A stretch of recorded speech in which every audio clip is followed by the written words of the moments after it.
Hey everyone, welcome back to Ludicrous Battles.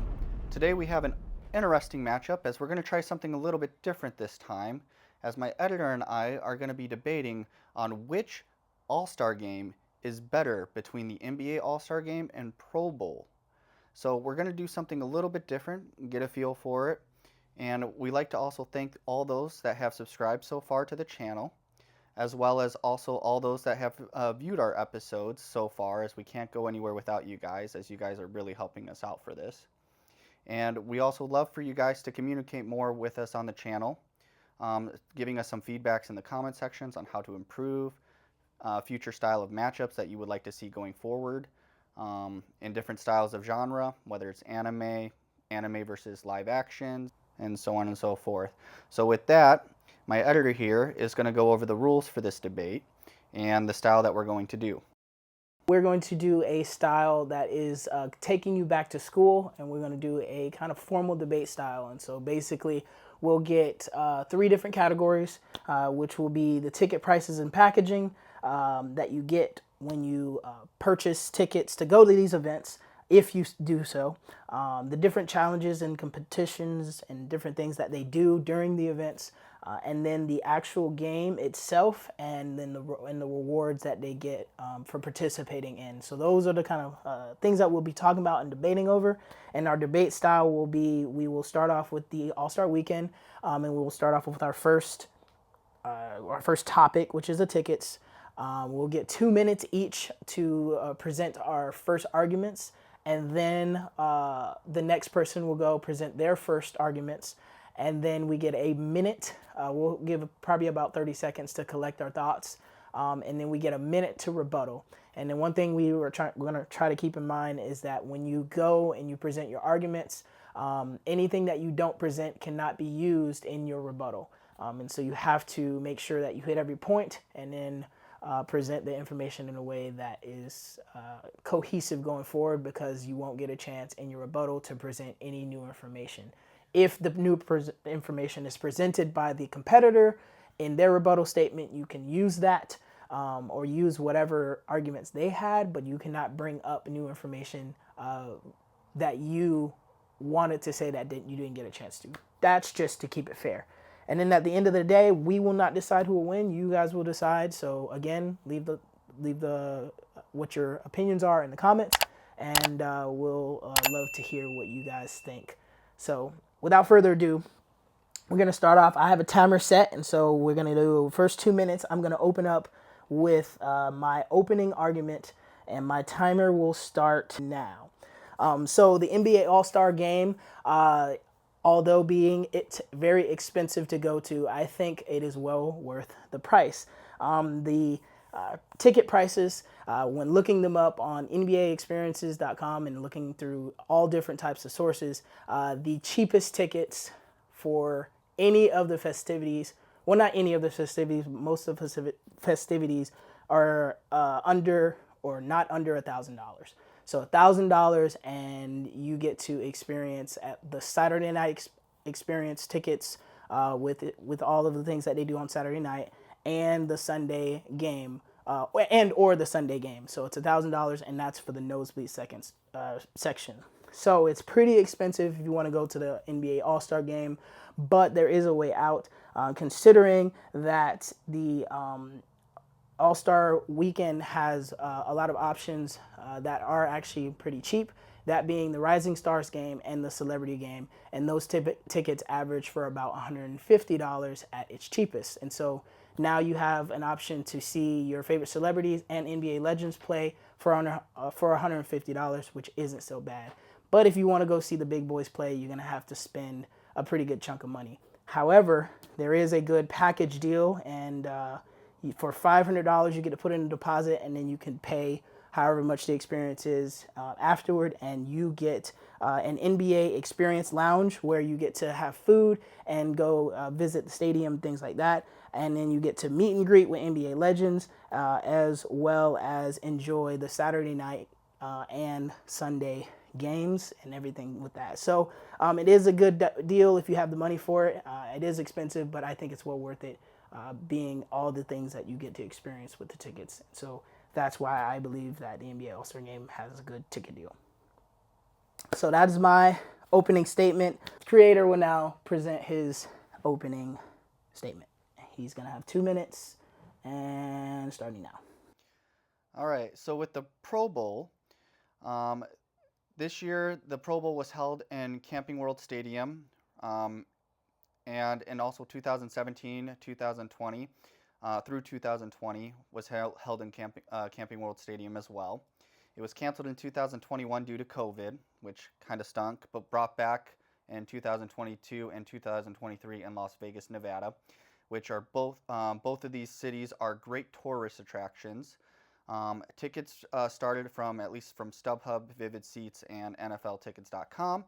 Ranged anywhere from $29 to $341, not including not including additional charges and fees for the purchases. But you can also do a bundle deal of $299 to $1,000 with your ticket for Sunday night's flag football game for the Pro Bowl. That ranged with your hotel being included into the cost. They did have a special deal for VIP tickets starting at about $4,000 per person. That got you player introductions, early access to food, and VIP like exclusives where you can interact with the players a little bit, get additional like venue for food, get a club seats, and they also had club seats for 12,000 for up to 40 people for a suite for the game. Unfortunately, with the skills challenge that are held on Thursday and early Sunday, unfortunately those are not open to the public as those are only televised events, which kind of sucks. But I can understand a little bit why they do it, as they can be more controlled under those categories for those events. So, with it also happening in these cities, you can plan more around tourist attractions than just the game. Yeah, 30. No, the rebuttal's a minute. So the rebuttal's a minute, and I got 30 seconds to kind of collect my thoughts, and then I will come back with what I think. My partner here, he mentioned just a couple things about the ticket prices and how they are a little bit cheaper. And that is a very good argument to be made that they are cheaper, but I think that the experience that you get with the tickets do not match. So however, if they are cheaper, yes, but you don't get the same experiences. They do have similar experiences with the players meet and greet and things like that, but the skills challenge being televised is a huge bummer.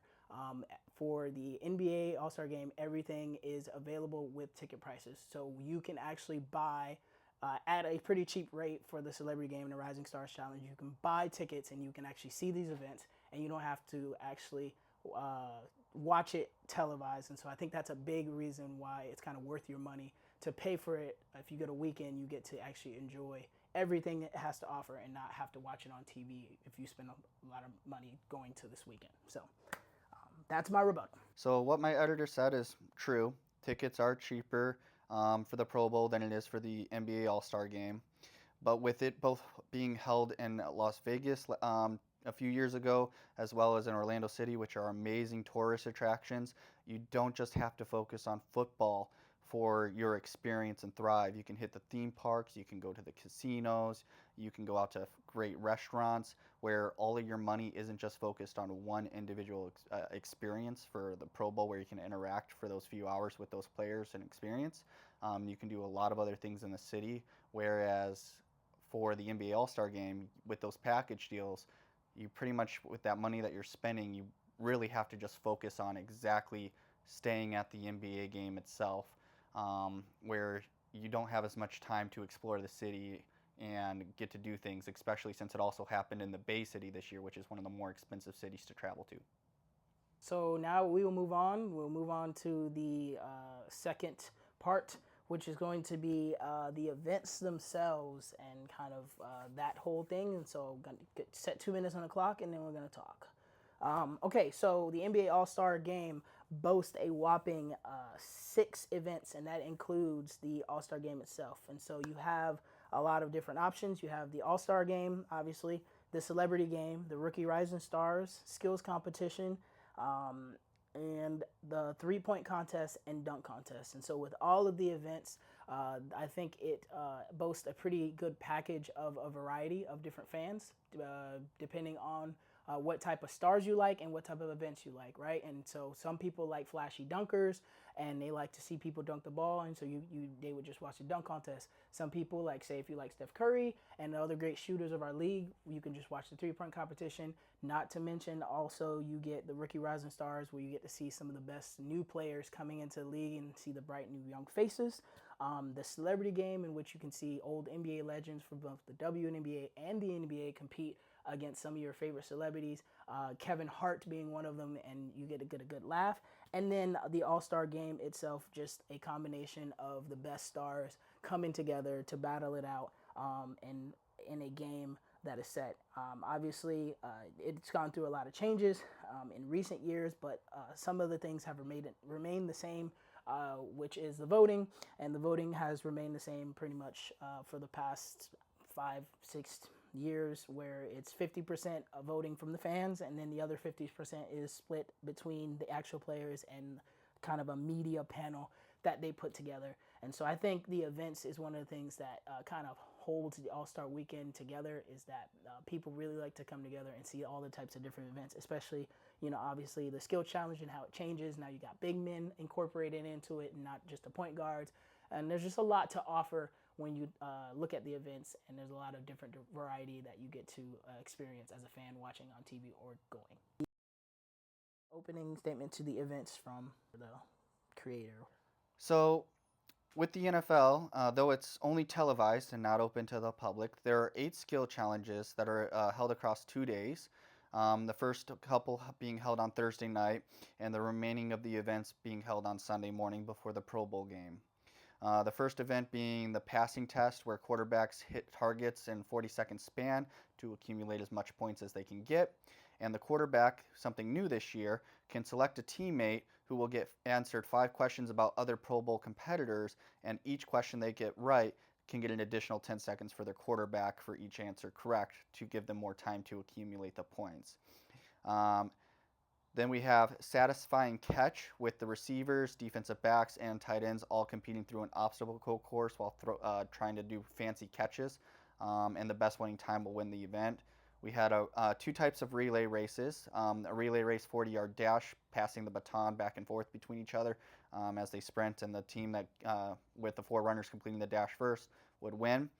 Then we had the great relay race, where it was 6 competitors going through obstacle courses to accumulate the best time through winning for the section. Then we had Helmet Harmony, which is a kind of a game show where players will test their knowledge of their teammates, and the team that got the most points would win. Then we had the good old-fashioned dodgeball, which is awesome to me, as with dodgeball, you also must master the 5 Ds: duck, dive, dip, dodge, and dodge. Yes. And then the last one also being the punt perfect, where the punters would kick the ball into a bucket down the field and try to get it into a bucket, and the great relay race as well. We also had the and he's out of time. Wow. Okay. with 8 events, it's kind of hard. 30 seconds now. All right, and I'm gonna go. So my partner, or the former debater, he presented a lot of information about a lot of the games that are being played, trying to outshine that they had 8 events versus 6. The only thing that I would say is that most of the events in the Pro Bowl are not even focused on football. Some of them are kind of gimmicky, and it's not really a fan service to watch your favorite pro athletes do dodgeball. That seems like it should be more on a game show and not something like an all-star game. It has nothing to do with them being all-stars, more than them just being famous. Another thing is the skills challenges are only held on Thursday, and so I think that kind of brings a hard challenge for people trying to do the work week or trying to get out there. It only being on a Thursday and then on Sunday, and skipping Friday and Saturday, I think that's huge, instead of having something for every day of the weekend and not having to rely on something being televised either. So that's why I think it's better. So yes, with 8 competitions. A lot of them don't really revolve around football. I do agree with you on that, but at least with the dodgeball, you still have to still show the athleticism of the 5 Ds of dodgeball that an athlete has to display, even in sports. To me, for the NBA, they haven't really improved really much on their skills competition. To me, yes, they're incorporating bigs and point guards now in the skills competition, and it's called the skills competition, where they have to dribble the ball, make it into a bucket, shoot a top. This year, competitors got disqualified for not knowing the rules, and when being Chris Paul. The 3-point shooting contest, to me, I feel is the best event that you have for your argument, as it's always competitive each year. And last year they did a girl versus a guy in the championship. Whereas for the dunk contest, to me, I think they need to mix it up a little bit, where NBA superstars should find professional dunkers to sponsor for creativity dunks instead of attempting the same dunks year in and year out. Okay, so now for the events themselves, the game itself, the All Star game throughout the NBA kind of history and its inception has gone through a lot of changes. For years, it was always the best in the East versus the best in the West, and people kind of liked that format. And the only thing they changed to that was the cap, like the way that they did jerseys, whether they did their own player jerseys or they had East and West jerseys that they made. But there's in the past like 5 or 6 years, they have made changes to where now they're picking captains in a draft. And for the first time this year, they actually did a mini tournament and they had TNT stars involved or TNT hosts involved, and they picked the captains and they had like a in-season tournament. And I think that really speaks to how the All-Star game is ever trying to change and evolve, just like the game of basketball itself is trying to change and evolve with rules and different things. And I think that really brings a lot to the fans, not just seeing the good old East versus West, especially since now that the players are moving around so much and getting traded, you have the East could be really heavy one year and the West could be really bad another year. And so if you do that, the game won't even be fun. Now, as far as the rewards, they get a lot for competing in these rewards. The prize money for the game itself, they split 1.8 million between the teams and who wins, and so it's about $125,000 for each player. And they compete in this and they win that money. And most of the time, because they have significant contracts, they donate that money to charity and things in charitable events. And that's just for the game. Also, you get prize money for competing in NBA 3-point contest. You win $60,000 if you win first place in that, and then lower for each other place that you place. And the skills challenge also has rewards of $55,000 for the first place, and the dunk contest as well. And the dunk contest, some players make more than their contracts if they win competing in multiple years. And so I think that drives them to be real competitive in these games and work a little harder to make the money that they need. So a little history on the Pro Bowl. The Pro Bowl originally started in 1951, way back in the day. Since we're only allowed technically to go a few years back in the competition is what we agreed upon on this. They have originally changed it to flag football. It used to be more full contact, just no killing the quarterback. League rule on that. And if a player got wrapped up, instead of him fighting for additional yards, he had to be blown dead there. With it being flag football now, we actually are seeing a little bit more defense being played with interceptions in a 7-on-7 style of format. The games are getting a little bit more competitive, with the scores being a lot closer. With this year, it was 76-63, and last year it was 64-59, with the NFC winning the competition.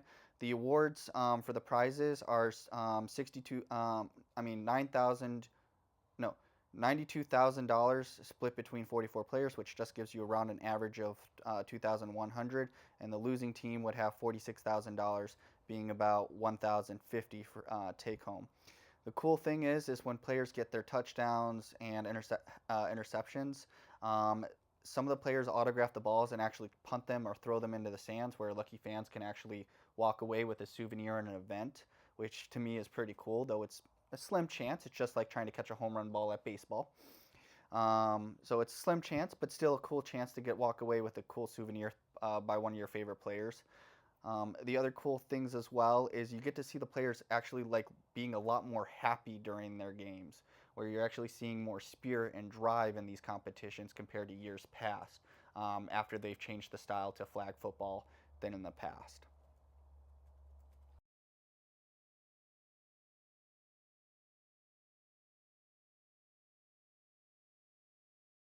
So one of the big things that he harped on was the change in the style and the format. Yes, it's been around forever, and they are trying to change, but I don't think that flag football is a good change, no matter how you spin it.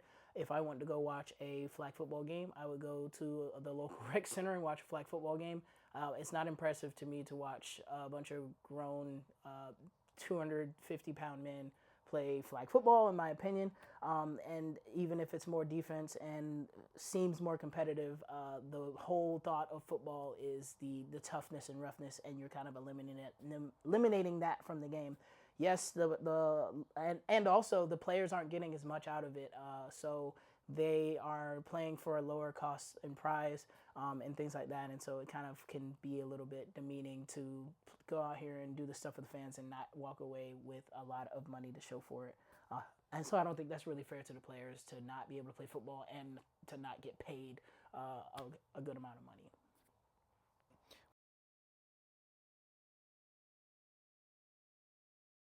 With my rebuttal, with the NBA, to me, I understand that they're also trying to change the format as both viewerships have been going down in both sports. We understand that. Um, but to me, I don't like how the new format is this year on what they're trying to do.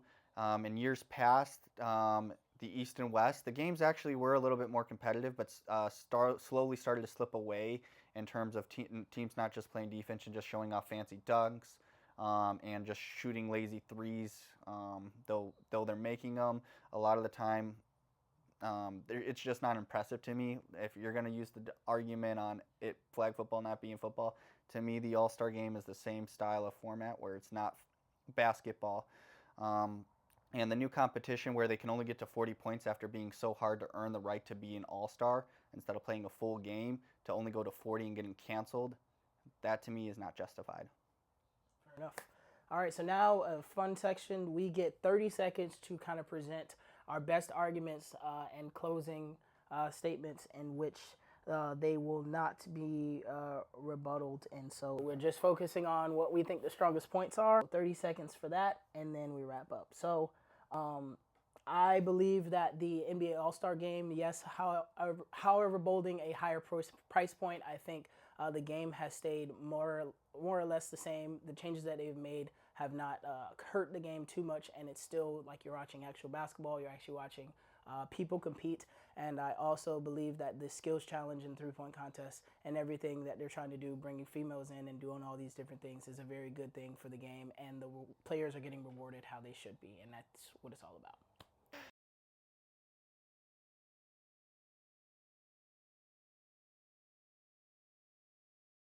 To me, with the NFL, it's been held in two great locations the last couple years and great tourist attractions. The games themselves, the players look a lot more energized and competing and having fun with each other.